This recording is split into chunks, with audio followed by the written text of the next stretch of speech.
Hello and welcome to Crucible of Words for more dedicated legacy action. Today we're playing a spicy one at the request of a donor.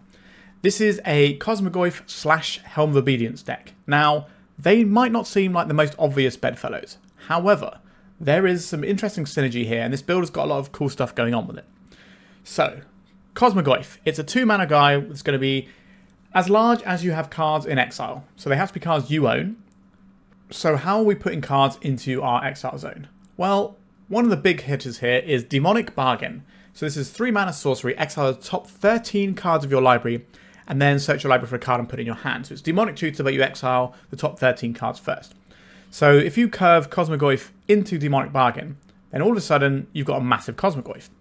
And what is the Demonic Bargain doing? It's finding you the other half of your Helm of Obedience combo. So that's where they kind of overlap with a bit of synergy here. So it's kind of like the main sort of thing that bridges these two strategies.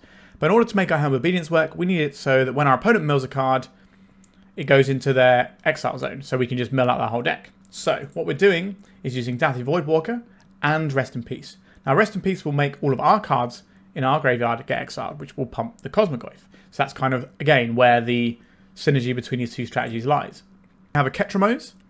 So this is going to make it so that any cards getting exiled is going to give us card draw. This is also going to be a big beater in and of itself. We've then got the sort of things you would expect. So we've got ourselves some Thoughtseize action and an Inquisition. We've got 4 Swords to Plowshares and a Seam Rip. So, you know, we've got 5 removal, 5 hand disruption.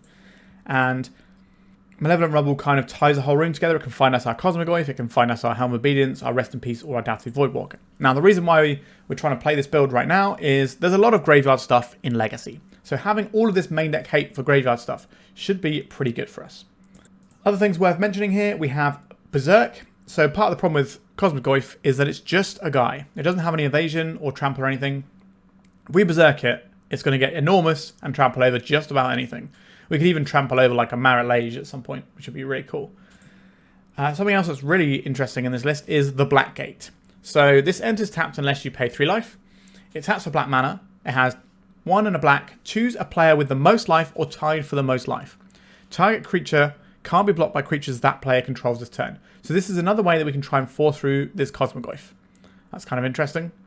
And between the life that we're going to be losing from the Black Gate itself, our fetch lands, our Thoughtseize, and Ketramose also cost you life until it starts life linking away. So in theory, we should be able to make sure that we're the ones who will be able to have the lower life total and then get our Cosmogoyf unblockable. So there's lots of really cool stuff in here. With the creator of the deck, we've been sort of going backwards and forwards with some ideas and stuff, but I think we just had to go and play one of the lists that they've been working on and see how it feels before we can build upon it. But I think there's a lot of interesting deck building stuff going on here, and I'm glad I get to showcase it. Sideboard-wise, we got some various hate pieces, we got some extra mana against blue decks, a little bit of protection, more hand disruption, engineered plague. It's an interesting one. We are living in a world with lots of Ocelot Pride type stuff going on, so I can understand why you'd want this to just say no to cats. Exercise, which is just another removal spell that's kind of flexible and can hit the One Ring, and then Prismatic Ending just as another piece of removal. So, you know, we're playing a bunch of good cards around the shell of stuff we're doing, and we're hoping that we're going to catch some people with these main deck hate cards that just give us free games. So, like, subscribe, sit back and enjoy, and let's get cracking. If you've been watching my content and thinking, I'd like to play some Legacy too, then check out 3for1 Trading, one of Europe's leading Magic the Gathering retailers. They have weekly offers and upload new cards every Wednesday. And it's not just Legacy stuff they sell. They have a beautiful selection of vintage and old school cards too. Support from sponsors like 3for1 Trading make it possible for me to put out videos and help keep Legacy alive, so why not give them some love? Click their link in the description below and use my code COW3 to enjoy free worldwide shipping on your first order over €500. Okay, well, we have Rest in Peace and Cosmogoyf, so we've kind of got a plan here. We're going to give it a go. Our opponent is a well-known Painter player as well. They have content on their channel playing Painter. Okay, so we could use this Berserk to kill the Goblin Welder, if that's the thing we're interested in doing. Am I interested in doing that? Do we have enough Surveil land we can get off of this that could also cast the Berserk in that situation? We just have the 1 Surveil. I think because we shut down the Welder with our Rest in Peace anyway, we're just going to lead off with an Underground Mortuary. Demonic Bargain. Yeah, that's pretty good. So we're going to be able to go turn to Rest in Peace, which I think we need to do so our opponent struggles to combo us out a little bit. And then we can Cosmogoyf. Okay, maybe Cosmogoyf will be slightly more difficult for us to achieve here. how are we going to get through this Magus of the Moon effect? I guess we have to draw one of our basics at some point. I'll play our Marsh Flats and pass. We don't want our opponent to see too much of what we're about. But this might just be where we just straight up lose to turn 2 Magus of the Moon. Goblin Engineer. There is the Painter. There is the Grindstone. So we are dead next turn anyway. Because they can tap this, activate it, and then swap it. So we need to draw a white source works so we can rest in peace and get rid of this. Nope, we are just stone cold dead to the old Blood Moon. Unfortunate, but that's going to happen sometimes. So, Null Rod seems pretty reasonable in a matchup like this. They got a lot of goblins. This can kill some of the goblins, but not all of the goblins. Stuff that blows up artifacts and just anything that we want is pretty good too. I'm not opposed to having some Disruptor Flutes in the mix either. In terms of our main deck cards that we don't want here, the Rest in Peace Dauthi Voidwalker stuff is actively good. All the removal is actively good. Are we trimming on hand disruption in favour of this sort of effect? Also, Null Rod plus Helm of Obedience is a bit of a weird one. Maybe this is a bit of a mistake in the building here. So, if we take out the hand disruption just to bring in stuff to play to the board, do I want this Null Rod? It shuts off our main win condition. It feels kind of awkward. It's obviously very good against what our opponent's doing though, and maybe we could just win with Cosmogoyf because they're a red deck. Alright, I think it's worth having in still. And take out one Berserk. So we're mainly just going to be trying to beat down with Dauthi Voidwalker and the Cosmogoyf. Maybe we get in a situation where the Helm of Obedience can still kill our opponent, because they're going to have to deal with our bits and pieces first. We have shown our opponent that we don't particularly get on well against Blood Moon. I think we still keep this one though. Our opponent might be able to turn 1 Blood Moon us, so I think we have to play out this Marsh Flats so we at least have the chance of going to get probably a Plains, because that's where our removal colour is generally. So we've got our Plows and our Seam Rips and things. But if we get a basic off of this, when are we ever going to cast this Dauthi Voidwalker? Right, we're going to see the Blood Moon? No, it's just a Fable. Am I fetching a non-basic here or not? We could go and get a Surveil land right now. I don't feel great about this. We're just going to leave this uncracked in case we draw a land, we get more information about what we want. Okay, so we definitely want to play this Bayou. I think we're playing the Malevolent Rumble this turn, which means we're probably playing this as a Plains. Seam Rip, Null Rod. I guess we take the Null Rod. Certainly a very high power card against what our opponent's doing. They see the Demonic Bargain, which is kind of a weird one. Into Servant, sure. So they're turning all their Hydroblasts here. They're losing their City of Traitors, but they're holding up Pyroblast, and they've also got this treasure that they can use. So potentially 2 Pyroblasts could be in our future soon. A Goblin Welder. Our opponent doesn't have a lot of mana here, so I don't think we necessarily need to Null Rod straight away. We have 4 mana here, so we can play Dauthi Voidwalker and Disruptor Flute. Or we can play Dauthi Voidwalker and Null Rod. It's probably the best of those options available to us. They know we have the Null Rod, so we may as well just play the Null Rod and see what our opponent does about it. We're expecting this to get Pyroblasted. So we're in a situation where if we want to play another spell, we need to do it now because they can Pyroblast our land and stop us from doing that. Now, the chances are they're not going to Pyroblast the land. So we could have passed phases, let them blow up the Null Rod. Now they get full information about what they want to deal with. But I suspect our opponent just wants to blow up the Null Rod. Yep. And this way we didn't play into the possibility of our opponent just being able to blow up our land and stop our second play of the turn. Okay, we're a little bit behind on the damage race here. We can Demonic Bargain looking for whatever we need soon. Lightning Bolt. Alright, we're very much not winning this damage race. The 3 life we took off the Black Gate was kind of a big deal. Okay, so they can also copy stuff with this Reflection next turn, which is going to be pretty spooky for us. The Null Rod isn't even that good, which is kind of worrying. I think we need to Malevolent Rumble here. So we can look for a Seam Rip. So I think we leave open the white. Cosmogoyf. Or a land. What do we do with a land? We can name Reflection of Kiki-Jiki so they can't get this going. I guess that's what we have to do. Yep, I hate it. But I think it's correct. So we can play this. I probably want this as a blocker more than anything. So if we can go and get Forest here. I don't really want a Forest though. I just want another Bayou. I suppose I got 1 card in hand. So if we Null Rod, we shut off all their mana sources. I think it's probably worth doing that. because then they can't use a Reflection of Kikijiki because they can't have any mana. And then next turn we have, this is probably going to die, but it might not. If it doesn't die, we might be able to get Cosmogoyf in next turn, and it'll be enormous. If our opponent's got a land they can use, it's going to be awkward for us. They could have a Pyroblast for this as well. The other option there was to disrupt a flute and name this so they can't copy anything. I think this ends up being similar, but also cuts off more plays. Okay, they're giving us the Helm of Obedience instead of the Null Rod. Sure. Again, that's the thing they could have done. If we'd have named this, then they could have welded it. If we name the welder, then they get to copy stuff. So if we're not dead this turn, we can Demonic Bargain looking for the win here. Soul Guide Lantern. Sure, that's fine. We can power out our Cosmogoyf a little bit. And take out the Dauthi Voidwalker. So they can swap this for the Null Rod as well. Can be a bit of a weird play. We could hit something like a Fury. Alright, they're not activating the Reflection. I'm just going to take the 3 here, because the mana from this guy is going to be really useful. Scrubland. So if we play out the Disruptor Flutes, and then Demonic Bargain, we won't have enough mana to do everything we need. Right, we're going to Demonic Bargain here. So we can go and get a Dauthi Voidwalker. We can go and get a Rest in Peace, which is harder for our opponent to interact with. Then, how many Helms of Obedience do we have left in our deck? 2. So we might be able to tutor into win next turn if we just get Rest in Peace. Rest in Peace makes the welder blank. They can exchange this for a Null Rod, but then we're just left with a Null Rod in play, and I don't think they're going to want to do that. Okay, I think we're going for a line that wins us the game, rather than one that maybe makes us lose a little slower. So they have to decide if they want us to have this Helm of Obedience or this Null Rod. If they get rid of the Helm, so we end up with a Null Rod in play. Okay, so they're going to draw a card here.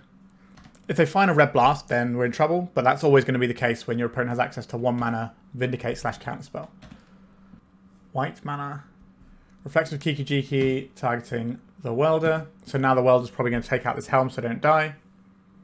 Sure. Now the problem is we're kind of losing on the damage front here.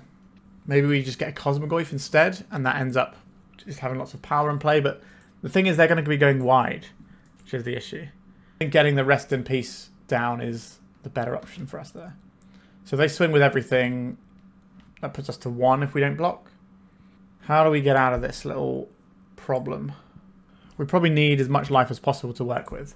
So let's preserve our life total as best we can. We're going to exile half our library and then tutor from the other half, I guess. Okay. Demonic Bargain. 1, 2, 3. Ketramose is a big life-linking threat. So they can gain us 4 life. If we put it in front of like this guy, we gain 4, so we get a 7. We take 1, 2, 3, 4. Yeah, I think it's the Ketramose, isn't it? Not a lot of cards left in our deck, though. We could just deck out here. They could also like draw a Pyroblast at any minute. So this is indestructible, which helps against that line. So I can make this unblockable. But it already has Menace, so it's kind of like unblockable anyway. The issue is, if we attack with this and gain 4 life, they can crack back because that gives them 2 more damage because they don't lose the 2 damage into our body. We don't really have a lot of other threats left in our deck. We don't really have a lot of anything. We've got 10 cards left. Another Rest in Peace isn't really very useful, is it? So if I attack now, I got up to 7. On the crackback, we take 1, 2, 3, 4, 5, 6, 7, 8. Yeah, so we don't get to attack here. We do get to disrupt a flute, though. That messes with the maths our opponent has available to them.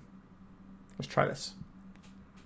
If we shut down the Reflection of Kikijiki, we might be okay here. So if we attack, we gain 4 life. On the crackback, they can hit us for 2, 4, 5, 6. So we'd be at 1 if we did this. But we do need to win the game. And how are we going to win the game if we're not attacking with this guy? I'm okay with them trading bodies for this guy. It's the lifelink that's important here. I think we have to crack in.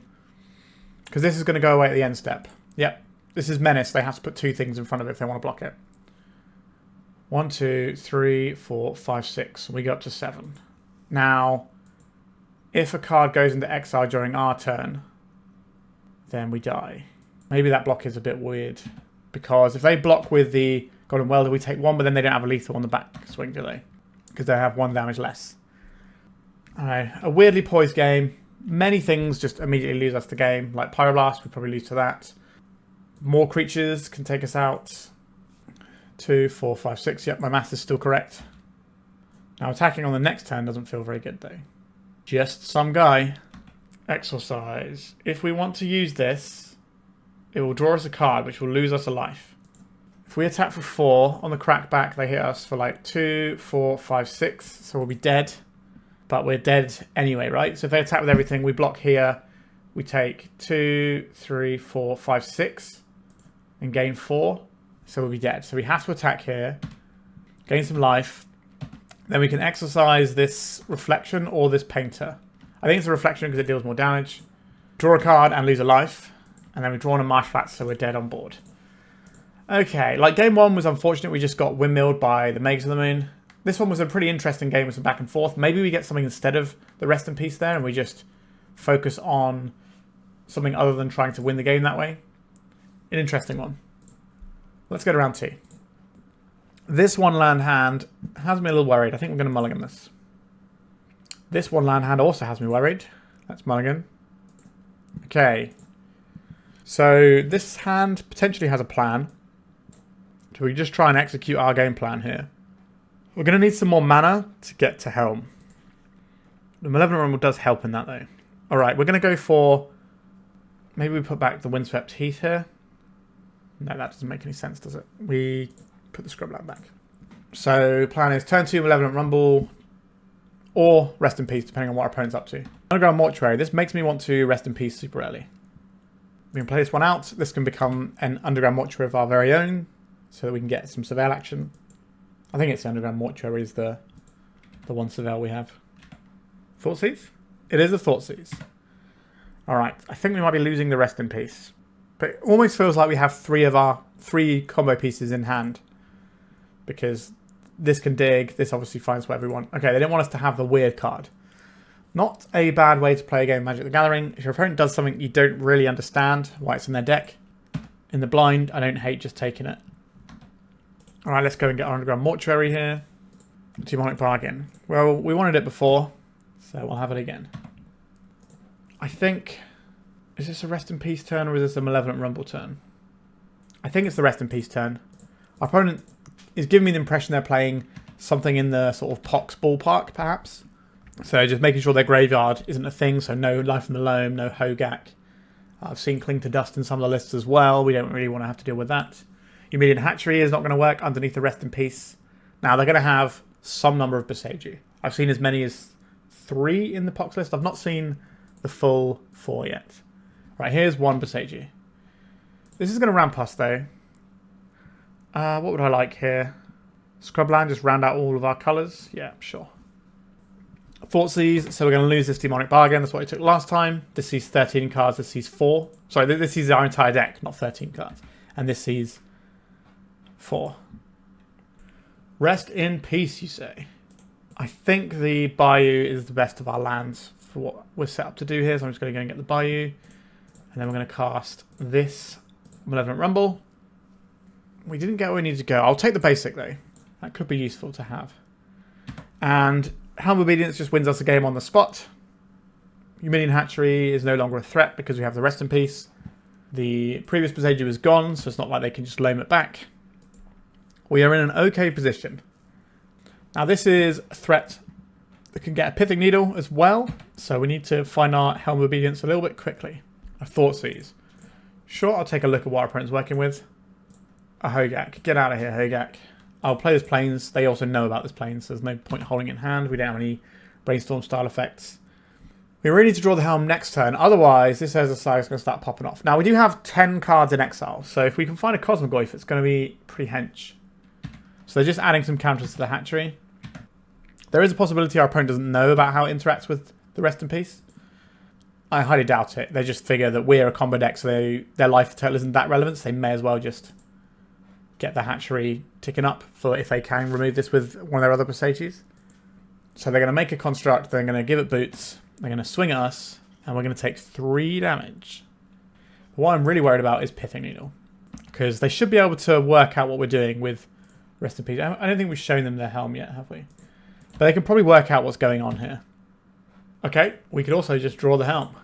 Now, we did see a lot of cards. We had 2 Rumbles that didn't find it. So we have to look at many, many cards to get to this point. So whilst it does feel like we just ripped this off the top, we had 2 Malevolent Rumbles going through. Go after them now. So the way this works is it mills them until it finds a creature. But the thing is, it's not going to find a creature because nothing's being milled. If that makes sense. So it either mills them until they find a creature, or until we've milled the number of cards that we've paid X for. But if the cards are going into the exile zone instead, because this is a replacement effect, then the Helm of Obedience just keeps going. And that's the combo. Alright, so we pulled it off. That was nice. What do we want against Pox? I don't really want to get wastelanded too much. This is pretty good against Humidity Hatchery, as it turns out. Exorcise can kill Hogak. This can kill Pithing Needle. So I think we want this selection of cards. Berserk. I'm not sure how I feel about that. I don't know if we even want these like Thoughtseizes and stuff. Seam Rip is okay. It's another answer to Pithing Needle. Graveyard Hate just seems like a good place to be. Maybe it's just a Berserk. We're not really doing the Cosmogoyf thing that much. Cosmogoyf doesn't feel great into our opponent's smallpoxes either. But if we can play Internet Plague on Insect, that's going to shut down Grist and Humidity Hatchery in one go, which is pretty good. So this has to get us Savannah if we want to play the Cosmogoyf. I think we'll try it. I don't think this hand is very good. But it answers a quick Hogak. It can answer some like Mox Diamond early starts a little bit. We're just going to lead off on this Verdant Catacombs. We can't be wastelanded this turn cycle. We can turn this into a Surveil land if we want to. I don't think we do. I think we want to get the Savannah so we can play all of our white spells. So hopefully they'll play something that we want to interact with this turn using a Source to Plowshares. We have a lot of answer cards. I would quite like to have a basic Plains looking at our hand right now. Nothing else doing from our opponent there. This looks like an Orcish Bowmaster's turn. Yes, I like having access to more white mana. This can get us a basic Plains. I do think we want to play on basics where possible. And it is important to kill the Bowmasters because they can use it to convoke out a Hogak. Alright, no Bowmasters. We have an answer to a Grist if that's what's happening. A Barrow Goyf, sure. That is no problemo for us. Let's go and get a Plains here and just plow it. Just not mess around. A Windswept Heath. I could play this very small creature. Or we can just play entirely on basics here. This gets us green. This gets us black. We have the second black if we need it later off the black gate. It's not a very large guy. I don't want to play this out into Orcish Bowmasters either. Maybe we just have to pass. We've fetched all our basics out now. Ghost's Quarter is something that we might get stung by. Alright, we've played around the Wasteland. Good news for us. We need to find a way of exiling cards from our graveyard here. A Dauthi Voidwalker. Interesting. We're going to play out the Black Gate. So we could play out our expensive 4 mana spell, and then at any point we can find the mana for the Dauthi Voidwalker and just be ready to go. But I think just getting the Dauthi Voidwalker out makes the most sense here, because this can pressure our opponent and does stuff on its own. Now we're going to lose the Black Gate, and that's fine. I'm doing this now so that the Wasteland is in the graveyard, which suggests to me they don't have an immediate answer for this. Feels like we're getting fatal push though. Okay, they did have an immediate answer. There was no reason to fire the Wasteland off when they did. They could have waited till their turn, see what they're doing with all of their cards, and then decide if they still want to Wasteland, because they have the ability to kill our Dauthi. Unless they're worried that we had some sort of protection. I guess, like Veil of Summer exists. And now we have a Dauthi Voidwalker we can't cast. I don't really want to play this Cosmogoyf out. I guess we're just going to stare at each other for a little bit. I'm still happy that we got the basics though, because it means they're going to struggle to keep us off of 4 mana forever, because we're always going to have 3 lands and we just have 1 more that we can drop at some point the turn we want to play the Helm. A third Wasteland. Yikes. Alright, if our opponent's not doing anything though. Alright, rest in peace. Put this bad boy in. This will also turn our Cosmogoyf into a real thing. They played around Veil of Summer before, so I'm leaving up the green to try and sell that illusion. Right, we're getting a Bayou out. So say yes to this. I will go and get this Underground Mortuary. They're going to Wasteland this, that's fine. But this is going to get their Wasteland exiled, because this trigger is still in the stack. Demonic Bargain. It does make our guy colossally huge. Sure. So 8 plus 13 is more than 20. So we have a line to win the game in a couple of turns if our opponent doesn't have interaction. Eumidian Hatchery. That can be a little bit irritating, but we can live with it. Let's play the Cosmogoyf. Just a casual 2-mana 8/9. I wonder what removal it's going to die to. Fatal Push, I guess? Or are they just stacking up their hatchery? Just stack up the hatchery. They can wasteland this and get their guys at instant speed. Because they can make 2 guys, it's going to be very hard for us to get through that. I guess we could Demonic Bargain looking for Berserk if we find another land. Malevolent Rumble, sure. We have 1 Berserk in our deck. Smallpox. That's not great for us. They can't choose this, but it's just a thing that they can have in their deck at some point. They chose the hatchery. Okay. There is a hatchery. If we find a land or a Berserk, we might go for the Demonic Bargain to try and win the game this turn. Is that the right play? I'm not entirely sure. It's certainly the most fun play that we can do. But it does require us to draw a land or a Berserk this turn. Well, 3 cards in our opponent's hand. We could play the sensible play of playing out the Helm. But let's face it, everyone here came to see me do busted stuff with this. If they had removal, they would have killed this already. So I think this makes sense. Let's Demonic Bargain. We only have 1 Berserk to hit. But we need to make, well, 1 Berserk to not hit because of the way Demonic Bargain works. Did we exile the Berserk? We did exile the Berserk. It's not ideal. Not really what I was hoping for. I guess we just take another Cosmogoyf. Sending in the massive guys. Bigger than Marillage. That's something. They can just block it with this Eldrazi Spawn token though. And then they can block it with hatchery tokens. The hope is that our opponent gives us a window where we can remove their hatchery tokens from play. 2 Cosmogoyfs will rattle through all their stuff pretty quickly though. They should be wastelanding us, I would imagine. They know they have big 4-drops like Helm of Obedience in our deck. Malevolent Rumble. Pithing Needle, Hogak. So they're not going to put Hogak into their hand. They're almost certainly going to put the Pithing Needle in, right? And then they can just name the Helm of Obedience, but we have an answer for that already. They can't take either of these. The Hogak they can cast from graveyard anyway. They might go for a Hogak now. We can't really trample over though. Oh, they chose Hogak. That's wrong. You can cast this from the graveyard. I think that's just an objective mistake there. Because this Pithing Needle was just useful. Black and green. What are we seeing here?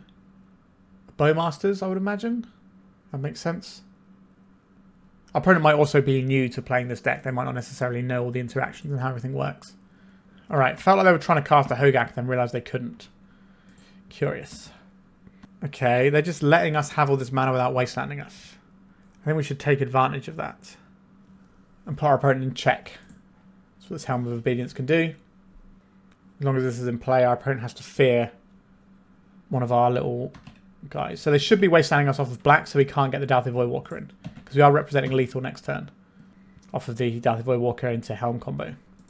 Now that's certainly the easiest way of the easiest thing to break up because you can just hit the Dauthi Voidwalker with a removal spell. Or they can hit the Helm of Obedience with a Beseiju in response to us casting the Dauthi. Alright, they are pumping up their hatcheries. Malevolent Rumble. You got it.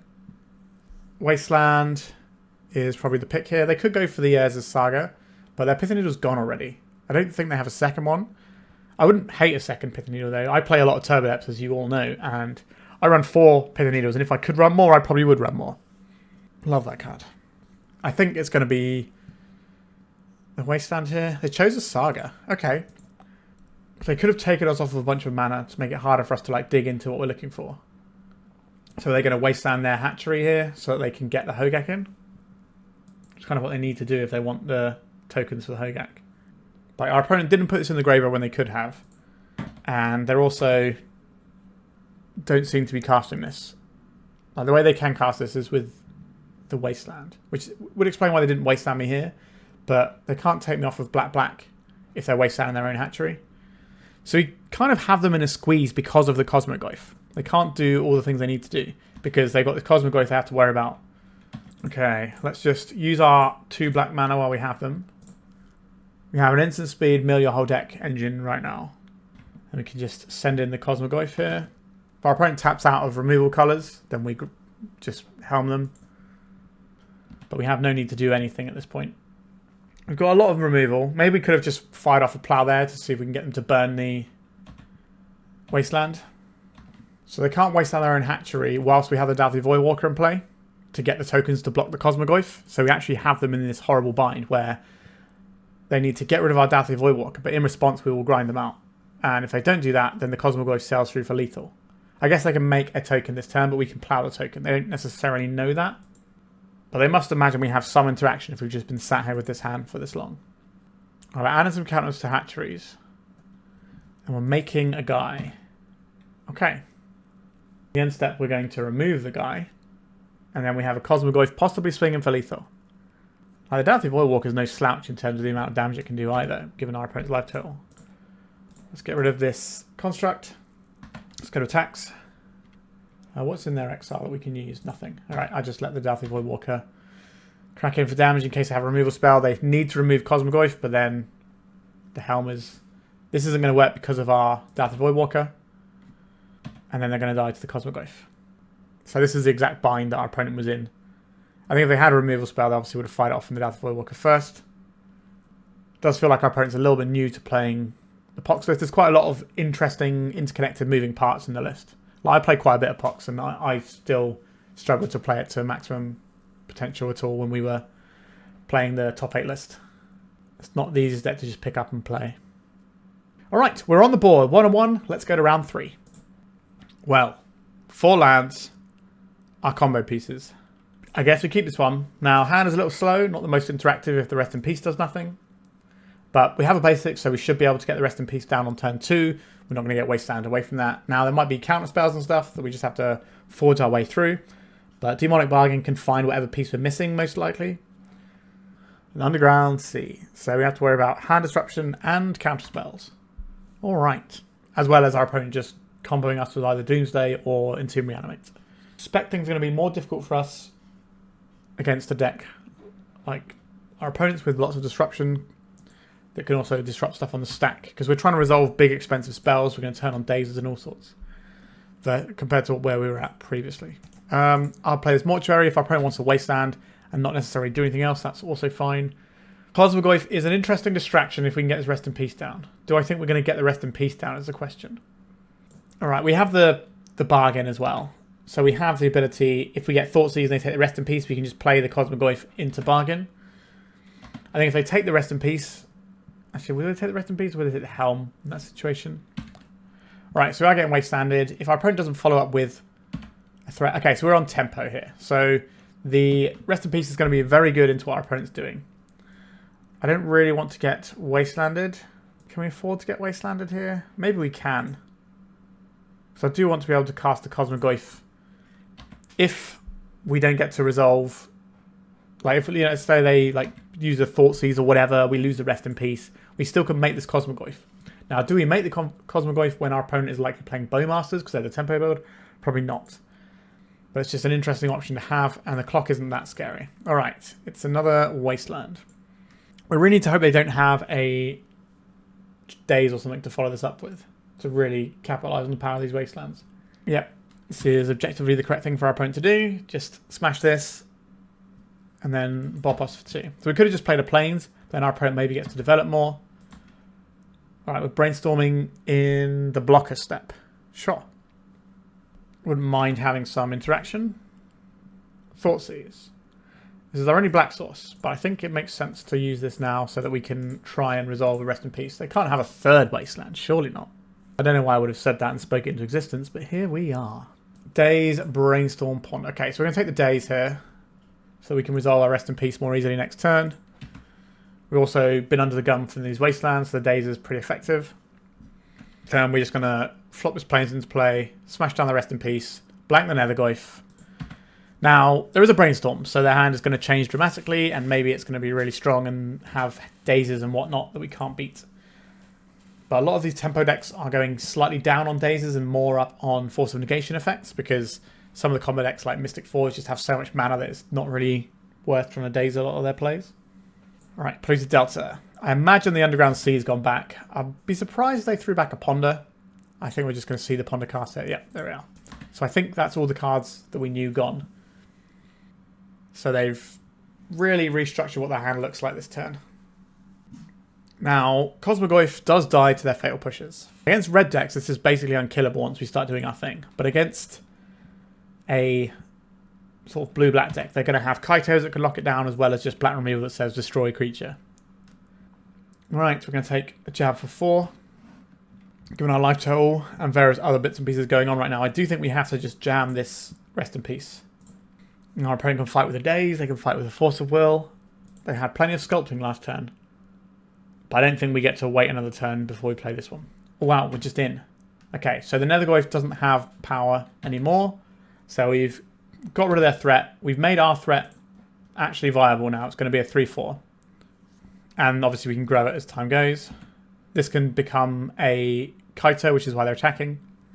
Yep, that's obviously a bit devastating for us because this is going to find them the answers so that we're never going to resolve our Helm of Obedience. See what they surveil away. So that'll give us an indication of what they're looking for.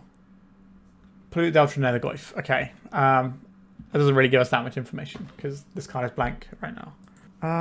Okay. Play a second Bayou and then play a Cosmogoyf for round days. Give our opponents something to think about. It's not enormous, but obviously we can Demonic Bargain. This becomes really large. It'll become 17 power because the Demonic Bargain itself will get exiled. So we're pretty close to having lethal here.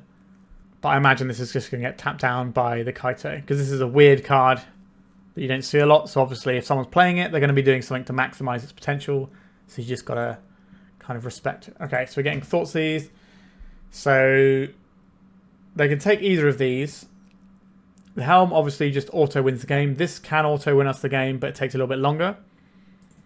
So I suspect we probably lose the Helm here. But the Demonic Bargain kind of makes this a really big threat, whilst also finding us the combo piece to go with the Rest in Peace.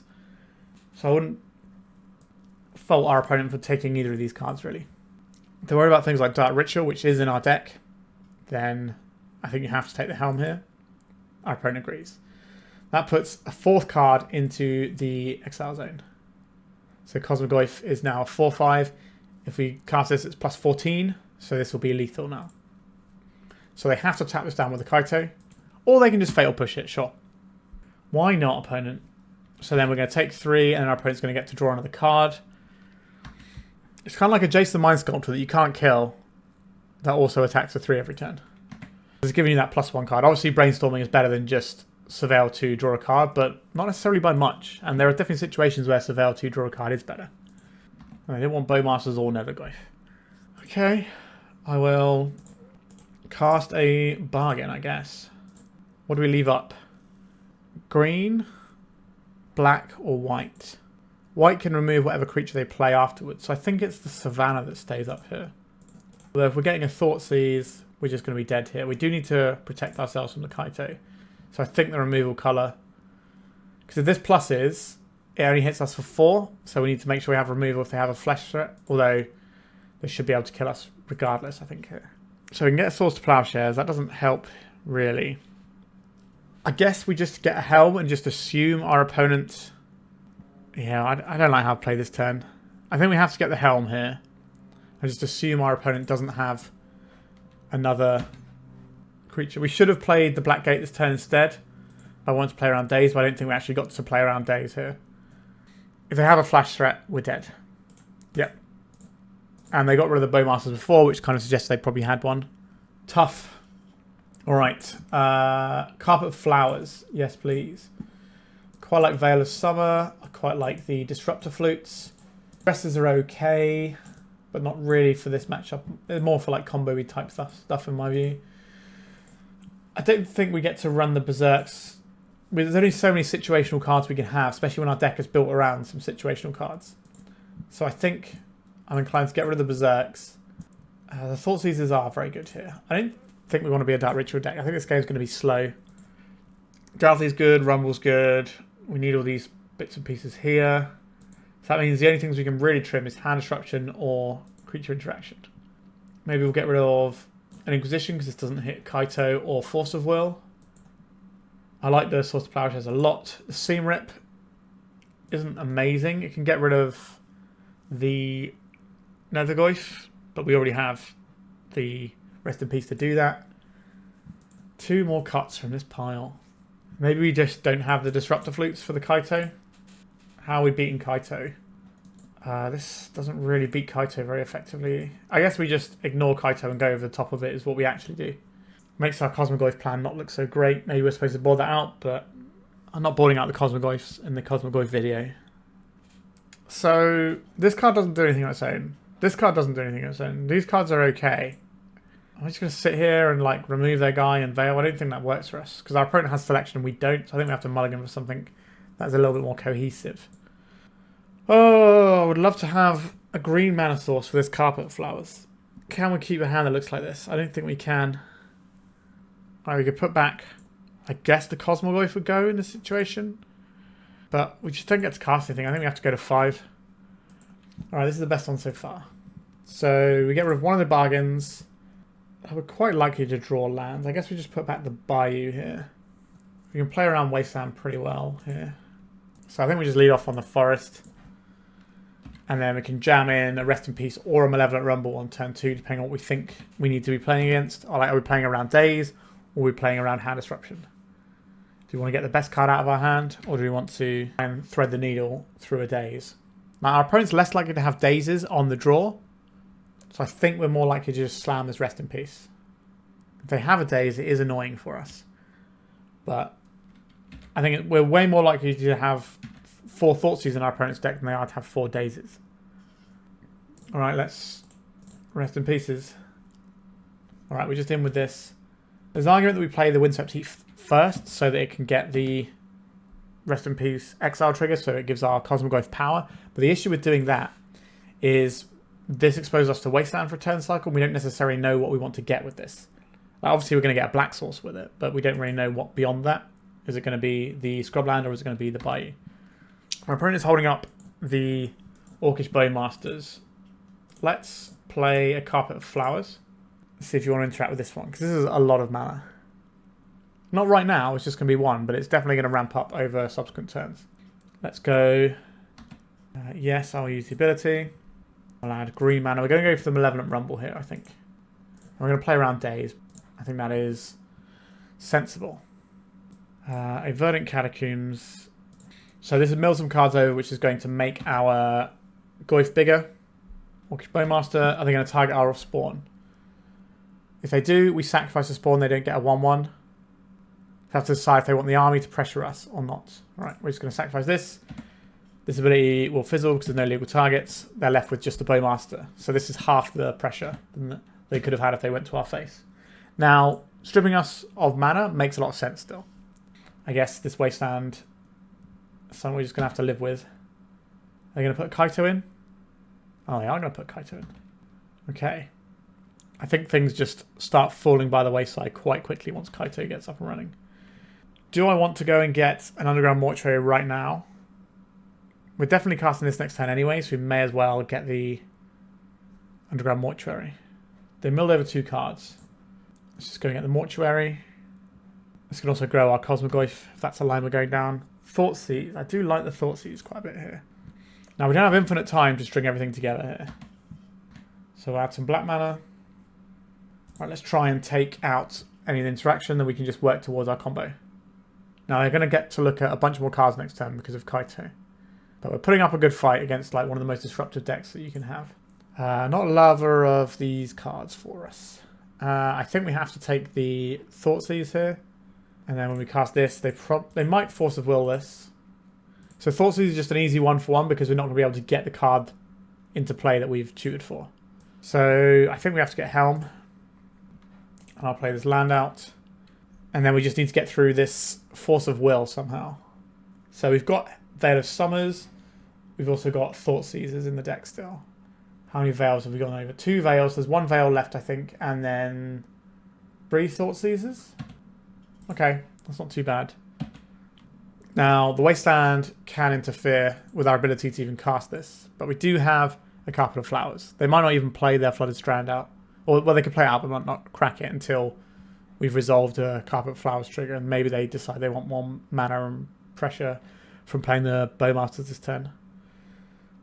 Alright, they're going for the Brainstorm here. This either means they've drawn another blue card, or they're willing to risk it. Considering the position they're in, I don't think they need to risk it. So I will assume they have a blue card for this Force of Will. But we might be in a situation where we just have to hope that that isn't the case. Because we don't win if they do. Okay, they found the Thoughtseize. That's really bad. So they might have found a Thoughtseize instead of the blue card. Yikes. I think we've got one Helm left in the deck. One Helm left. We're facing down a Wasteland. Cosmogoyf doesn't beat Kaito. We will get 2 mana out of our Carpet of Flowers, though. That's nice. They're going to Wasteland us now or not? They're not going to be able to take us off of that much mana because of the Carpet of Flowers, but they're getting so much selection off this Kaito. And they got a Tamiyo as well. So they had a blue card, and they had the Thoughtseize. Yeah, our opponent's deck is incredibly disruptive. A Bayou. Not in love with a Bayou here. I will play it out and pass. So we are pretty much dead in a couple of turns here, depending on what our opponent wants to do. Because they can assemble more pressure with these Bowmasters. And they can also up the Kaito. So they can hit us for 4 this turn. And then the one Bowmasters is lethal alongside it. Now, they can just play both Bowmasters, and that's probably also lethal, right? 6, 7, 8, 9, 10, 11, 12. Yeah. So they have multiple routes to killing us. And they've also got Force of Will stuck in their hand over there, which can just mess us up if we try and resolve anything. I think we are 100% dead. Right, now cracking the clue. And they're surveilling. You don't want to surveil before you crack the clue. Because that way you might find multiple cards you want off the surveil. Or, you know, get rid of bad cards you want. So it's going to improve the quality of the draw that follows. There's a reason why Preordain and Serum Visions are not the same card. Right, so we have a Flip Tamiyo. Which can then also be buying back some hand disruption and all sorts next turn. Now, we're not technically dead on the next turn. Okay, I guess we'll add some mana. Just so that we can F6 through the turn. So this is 3 damage. This is 3 damage. 4, 5, plus 2 with the Ultra Bowmaster. They do have lethal. If they play Bowmasters here, attack, ping us with Bowmasters for damage. Or they can pump the Kaito. 4, 5, 6, 7. Yeah, we're very dead here. It's interesting they're doing this, like casting the Brainstorm stuff, when we're dead on board. And we have no cards in hand. Yep, they've worked it out. Alright, that did not feel remotely close. Now, if you'd have asked me at the beginning, I would have said that matchup would be horrible as well, because they have hand disruption and counter magic, and we're trying to resolve big clunky spells, and there's Wastelands that can get us too. Alright, 3 rounds down, 2 to go. Let's see if we can rally in the back part of the league. Have you got magic cards you don't want, taking up space in your home, or do you just need some extra spending money? Well, my lovely sponsors, 3for1 Trading, are buying all collections, big and small. They are one of Europe's biggest traders and have a transparent process to sell them cards and make sure you're getting a good deal. Click the link in the description of this video to get an offer on your cards today. Okay. I guess some green mana will appear. We have already established that our deck is very weak to Wasteland, so it is what it is. We probably jam the Dauthi rather than the Rest in Peace, because the Dauthi at least is a clock. It's going to force our opponent to do stuff. And, you know, maybe we just win the game by turning it sideways. Whereas Rest in Peace will not win the game on its own. Alright, we're not getting Wastelanded. I enjoy that one as a thing that we can experience. So what are we doing here? Our opponent might just be telegraphing a Swords to Plowshares, which would make the Dauthi very bad. But I think because we have 2, and it is by far the better thing to play than the Rest in Peace, we just jam it. Okay, they didn't crack the Windswept Heath in response. They also didn't do any surveilling in response. That's kind of odd. I think you crack the Windswept Heath and then hold up your removal spell. Or you crack the Windswept Heath and surveil first. Not doing anything would be... Alright, they're just going to exile their Windswept Heath and possibly give us access to a green source, which would be nice. Lush Portico. Okay, are we looking at Nadu here? They exiled a Tundra, so I am thinking very much Nadu right now. We don't have a lot of tools to deal with Nadu. Like, if they're a breakfast list, they're not running Lush Portico, so it's not breakfast. It has to be like Nadu Midrange or Nadu Cradle, I think. Neither of which we can really do anything about. There's a Nomads. Here's another Nomads. Helm of Obedience. I guess we go for Dauthi Voidwalker. If they play something weird, or I say something weird, they play like a Force of Will, we can then use the Dauthi Voidwalker that was untapped to then have the Force of Will for their turn. But if they just play Nadu here and draw 6 cards and then go to our turn and draw 6 cards, I don't really know how we're supposed to beat that. Alright, here is that situation. Green Sun Zenith. Do they have like an actual I win button? Like this is pretty close to an I win button, but like do they actually have like the crate hoof or something that just says the game literally ends now? Alright, so they have 1 removal spell for our guy. Oh Nadu, why do you exist?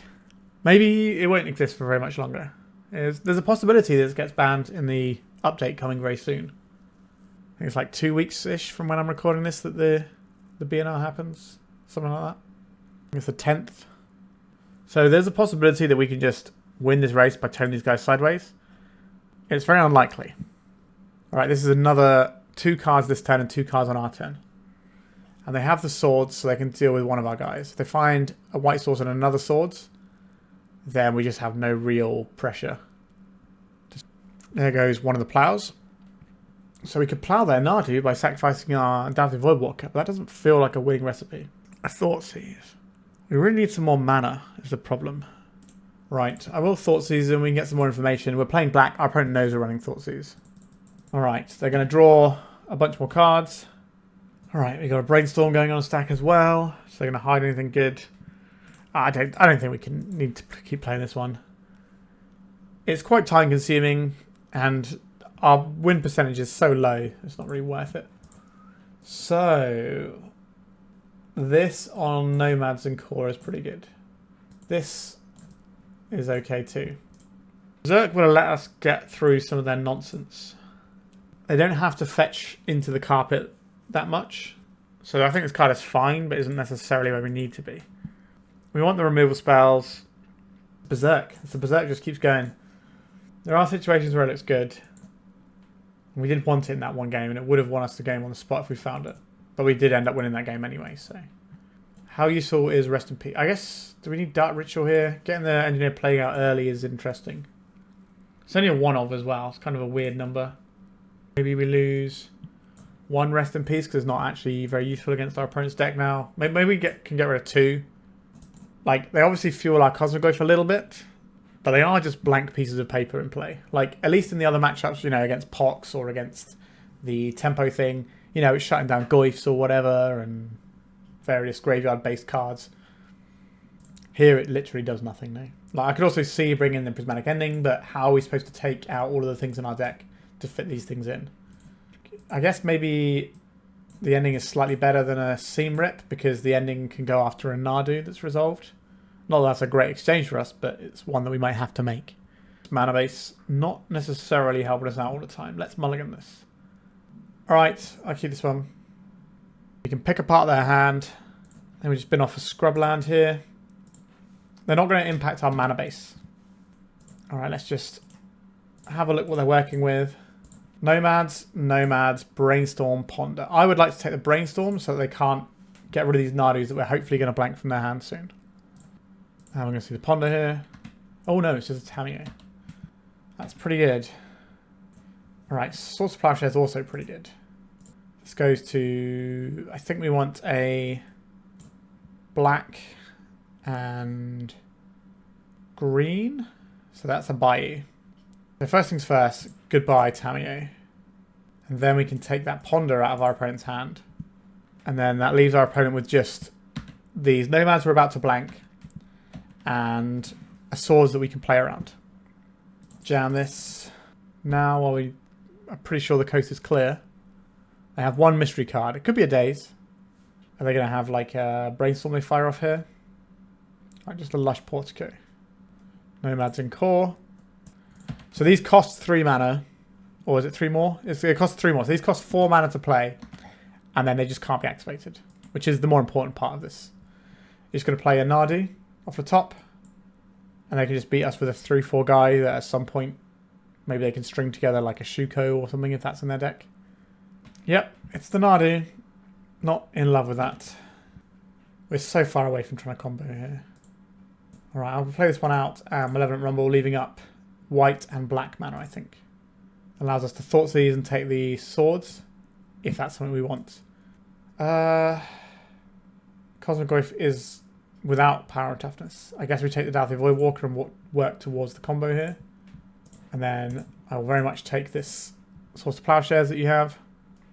Leave them with 2 dead cards. We just need to find our Helm and then we can send it.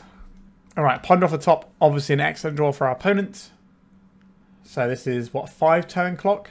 That's quite a lot of turns to try and draw into action. Some of that action can be remove Nagu, like our source of Plowshares and our Prismatic Ending, which we've kept in instead of a Seam Rip for this exact sort of situation. But they're a Green Sun Zenith build. They can find something else to combo with a Nadu, I'm sure.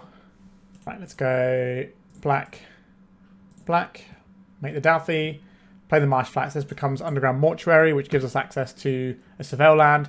It's interesting that they didn't Surveil, if they're going to get Surveil land, they didn't do it in response to the Dauthi.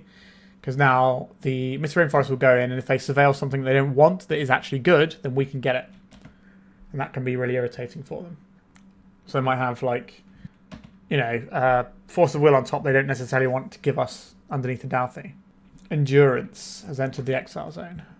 I'm not too bothered by the Endurance. I'm certainly not swapping my Dauthi Voidwalker for it. We have enough mana to combo. It's like a Green Sun Zenith, or no, just a really expensive Nomads. They can't activate this. And they're tapped out over there with 1 Nomads, 1 Mystery card. So it's just the days we have to play around, which they might even have in their deck. We obviously need to find the Helm, but we've engineered a situation where that will be good enough. We don't need this land. That can go away. Come on, Helm of Obedience. Not Helm of Obedience. Okay. We are losing this damage race, which is awkward. We can just shift into putting the Endurance into play. Also, our opponent might just be setting up their combo. So they can just play out the Nomads this turn. And then maybe next time they block the Disruptor Flute. But the things they would use to block the Disruptor Flute, they could just play that and then do the Nomads, like to Fairy Bounce this. And then just play the Nomads. So I don't think they have an answer to the Disruptor Flute. But they do have a clock that beats us. Because they attack for 4, that's 2 turns. Another Nomad, sure. We can't afford to lose this Eldrazi because we need the mana to activate the Helm. Our opponent's got 2 mystery cards in hand, so Force of Will blue card is live now. Malevolent Rumble, very much a card I want to have. Helm of Obedience, yes. Alright, our strategy has changed slightly. We're going to get this Endurance into play. Windswept Heath from our opponent.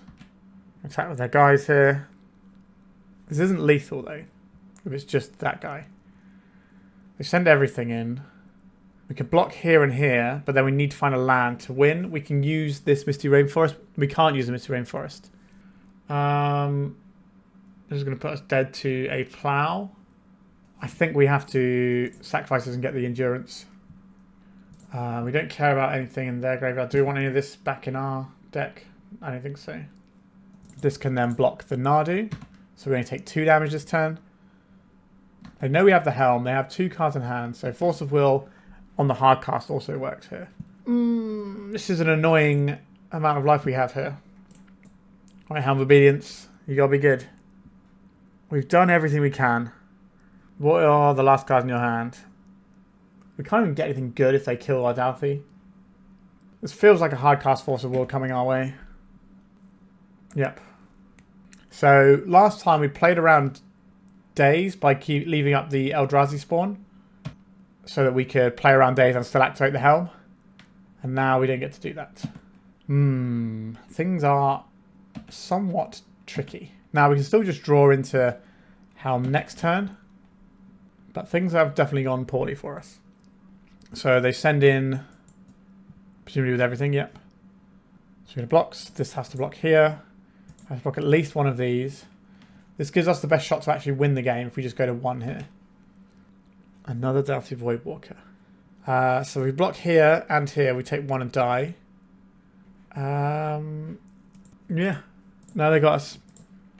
So the turn we played around days by leaving up 2 Eldrazi spawns, if we'd have just put one of the spawns under the bus, we could have had the draw of Thoughtseize, and then we could have Thoughtseized away their force. Now, we'd already been through 2 Thoughtseizes, I think, in that game. Was it? Yeah, we'd already been through 2 Thoughtseizes, so I wasn't necessarily expecting to draw the Thoughtseize. I think it was better to play around the days, even though it didn't end up working out for us. Now, our opponent might have had a second force as well, and we're just really in trouble. But pretty tight margins. We weren't a million miles away from winning that, but obviously we lost the first game as well, so we'd have to try and rally back and gain 3. So tough stuff. All right, we are 1-3, so not a great record, to be honest. But we've got one more round, see if we can get 2-3 at the end of the day. One land again. I just don't think we can keep a one lander, so we have to mulligan. It's not a one lander, but we can't cast our spells. Like, we're keeping this. I'm not happy about it. This has to get a non-basic, which just gets taken out. Are we just getting rid of the Dauthi because it's uncastable? I think that's what we're doing. So, given the nature of the format right now, we should be trying to Thoughtseize our opponent on turn 1. We need a black source. We probably want a white source here. So I'm going to go and get a Scrubland. We can Thoughtseize away. Hopefully see a deck that's going to be really poorly positioned against ours. And then, you know, we'll draw a Rest in Peace at some point, just helm them. Alright, what are you on, opponent? Show me your secrets. Oh dear. Force of Will, stock up Atraxa. There are multiple different schools of thought here. I think the correct pick is going to be the stock up though. It digs very deep for their combo piece. Also more interaction and it's card advantage as well. So I just think that's the correct one here. And if we can force them to use their force, then the Atraxa's gone as well. Seam Rip, unlikely to be very useful here. Maybe our opponent's going to be worried about Bowmasters here. They might be doing less cantripping than they would necessarily think. They don't realise they're under a clock. They're just going to sort of say, okay, nothing's happening. Let's sit back, but we're just sort of building up to explosive turn in theory. Do you want to show them that we're running green yet? I don't think we have a choice, right? All these lands are green. So I guess we want to get the Bayou down so we have black available. Right, stock up. So a good thing about Helm of Obedience in this matchup is we can just get one of our opponent's big gnarly creatures. So we can give that a go. There's also the option of if our opponent's going to show and tell, we can hold this in hand and let them show and tell in what we're looking for. So I think we're just going to Malevolent Rumble. We have one option. It's a Bayou. I will deploy the Bayou and I'll pass. So if our opponent show and tells, we can put in the Helm and then we can fire it off for 3 in an attempt to find one of our opponent's creatures. Now this only sacrifices if it finds a creature. Show and tell. Well, here goes the thing we have. Oh, it's an Omniscience. That's also terrible news for us. That is an Emrakul. Alright, let's try and crack in with the Helm. We hit nothing. They get to take all of our opponents. Yep, their A plus B combo is quicker than ours and more effective, I would say. And they're protecting it with other bits and pieces. The matchup we want the Duresses though. So take the Duresses. The Destructive Fruit can name Sneak Attack, which is pretty handy. So into these things, this is not going to be a white removal spell matchup. So they can get out. How do I feel about Berserk? I've been boarding out a lot, but I think we're just going to leave it in this time and see how it feels. Ketramose is kind of a very slow way to try and do anything, so I don't know if that's really what I want. Although, sometimes when we start doing cantripping Thoughtseizes, that feels pretty cool. But I don't think we're about that life. Rest in Peace is not great against our opponents, so we'll board out one of them. I know it's part of a combo. We still have 7 pieces to go with it. Exercise is an interesting option we could board in, but normally if they get a sneak attack, they're just going to fire it off straight away. Okay. This is a really awkward hand, as it turns out. So we have to go like turn 2 Helm, turn 3 Dauthi Voidwalker. If we can find some hand disruption en route, then that would be lovely. And dissuade our opponent from playing a show and tell a little bit if we have half of our combo in. Right, Underground Mortuary. Let's have a little looky. Demonic Bargain. Sure. If one of our pieces doesn't work, we can use that. So we could play a Dauthi Voidwalker now instead of the Helm and just have the Helm to go next turn. Alternatively, we could Dark Ritual out the Dauthi so that if they combo next turn, we can get them. I think I'm just going to play out the Dauthi here. This also gives us outs to making our opponent discard cards, and then we just get to cast Emrakul if we can make them discard that. Alright, Force of Will, pitching Force of Will. Sure. We could just play the Helm and just keep sending all of our mana into it every turn until we get to win the game. Show and tell? No, it's a stock up. Okay. That's obviously very good still. I think this is probably going to be a Malevolent Rumble turn. Can we do both? 1, 2, 3, 4, 5 mana. We go down to 2. to 3, and then we go up. Yeah, so we can play Malevolent Rumble and Helm of Obedience if we fire our Dark Ritual in. That's probably worth doing for us. A Lotus Petal, taking this into play so that we can't take it out of their hand with a discard spell. It's sensible. A Duress. Okay, big fan of Duress here. Let's Duress our opponent. Is this Veil of Summer? Could well be. That's what the Lotus Petal can represent. Show and Tell, Brainstorm, Sneak Attack. They don't have a second red mana. So we can take the Show and Tell. Tracks us see so many cards there. Yeah, I think we have to take the Show and Tell here. Trying to fade the second red source a little bit. So we can Malevolent Rumble here, or we can Dark Ritual. This gives us 3 mana. So it's 4 mana total. We can just play the Helm while we know it resolves. I like that. And if we want to, we can just keep sending it over and over again. Just smashing a bunch of mana into this. Maybe we find an Emrakul and then our opponent dies. That's an option that's available to us. We are still looking for a second black to go with our... Alright, they just have a sneak attack and they have the red mana. But they can only put in an Atraxa. But if the Atraxa finds a Lotus Petal, that's bad for us. No Lotus Petal. So we got turn. No counter magic there either. We're very dead on the next turn though. So we need to go Malevolent Rumble into Dauthi Voidwalker for the win here. Or into Rest in Peace. So we either need to find a black source, which is kind of the problem with the way we've done it here. If we find the black source off the top, and that makes our life a little bit easier. Otawara, Emrakul, Ponder, Veil of Summer, Sneak Attack. Alright, we have an option available to us. Yep, you can gain 7. This isn't really about my life total. Cosmogoyf. You are bad, so we don't really want you. So our out is Rest in Peace now. So I guess we are casting it like this, so that we can use the 1 from Malevolent Rumble plus this to cast the Rest in Peace. We didn't find the Rest in Peace. Can't put enough permanents into play that we don't sacrifice everything. 1, 2, 3, 4, 5. And it's Annihilator 6, isn't it? Yeah. Okay, so we have Obedience for like 3. Get Emrakul. Die. Yeah, I think we're just dead here. Alright, we found nothing, and then our opponent just puts an Emrakul and we die. Alright, absolutely bodied in that last round. Not great. That's kind of the experience we've had this entire league. 1-4 league is obviously very poor, and if you look at our losses, they were all 0-2.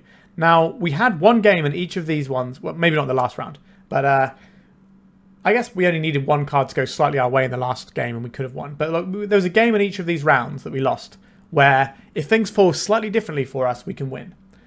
But that gets us back to parity, and then we still have to win another game. And I think therein lies the rub a little bit. So this list is working very hard to do stuff that isn't always going to be good enough. So there are A plus B combos that exist in Legacy that are very strong. For example, Entomb Reanimates, which is a 2-mana thing. Or Show and Tell Emrakul, Show and Tell Omniscience, whatever. You know, there's a bunch of stuff. But you'll notice about all of those, they're relatively cheap. Helm of Obedience is 5 mana, 4 plus the activation, and then also 2 mana for one of these. So you're looking at a 7 mana combo to win the game, where you need to have the pieces in play and they need to survive and not be interacted with. So that's asking a lot to try and get the Helm combo working. Normally when you see Helm combo, it's out of like the mono black Karn style decks where they've got a bunch of like Ancient Tombs and stuff to power this out. But obviously we're trying to do something different here. We're trying to do the Cosmogoyf thing. And we did have a massive Cosmogoyf. Now, what you'll notice is the matchups that we had today weren't really that graveyard-centric. So Show and Tell doesn't care about it at all. The Welder deck does care about it a little bit, but it doesn't completely shut it down. They can still play a functional game around it. Like the Pox was probably the matchup that cared about the graveyard the most because we shut off their Eumidian Hatchery, we shut off their Life from the Loam, we shut off their Hogak. You know, that was quite a lot we shut off, and that was the one round we won. So it does feel like this list is just going to live and die by how good these cards are in any given matchup. But like against Nadu, they didn't do anything, so it was not very good. In that last round, they didn't do anything. Tempo, they were okay. They definitely stopped our opponent being able to do some things, but it wasn't really enough. And I think therein sort of lies the rub. We're trying to get quite high up in mana to get this sort of stuff into play. with a mana base that's quite fragile to Wastelands. And if we're fetching basics to play around Wastelands, it then becomes difficult to cast black-black or black-green or white-black colorless. You know, our mana costs are a little bit tricky. Now, the Dark Ritual is there to try and help smooth that as well as be a little jump in mana. But I'm not sure that playing Cosmogoyf into Helm of Obedience necessarily works like we want it to. Cosmogoyf got blocked an awful lot in the match that we won, and by the time we actually won with the Cosmogoyf, we had the combo win on the board as well. So I don't think this is necessarily leading to the full potential of either the Helm of Obedience plan or the Cosmogoyf plan. Now, I do really enjoy some of the deck building stuff that's going on here, and it is certainly an interesting experiment. And whilst Graveyard Hate is pretty good in the meta, if you ever come up in situations where it isn't good, you know, let's say we're playing against like Energy or Show and Tell or the mid-range Nano decks, then these cards look pretty bad. And that's a big component of what we're trying to leverage our deck to do. So I think if I was building Cosmogoyf, I have some other ideas. I'm actually working with the donor who submitted this deck on some slightly different builds that are going to be a little bit more raising the floor of what some of our cards can do. Because like the ceiling of these cards is you win the game. The floor of them is you do nothing. Like especially Rest in Peace can sometimes do nothing. And if we're using this as a way to make our Cosmogoyf actually work, then that's not necessarily the strongest thing by Legacy standards, because we've got a 2-card combo where this card doesn't do really anything on its own. This card doesn't always do anything on its own. And even when you assemble them, sometimes your guy might only be like 2 power, which isn't obviously a great sort of A plus B combo, as our opponents were doing A plus B of things like Painter Grindstone or Show and Tell Omniscience. Nevertheless, I did enjoy some of the deck building and stuff going on here. I like the find of the Black Gate to try and make Cosmogoyf sail through. That's pretty cool tech. The Demonic Bargain is really interesting. I enjoyed casting this a lot because casting Demonic Tutor is a great feeling.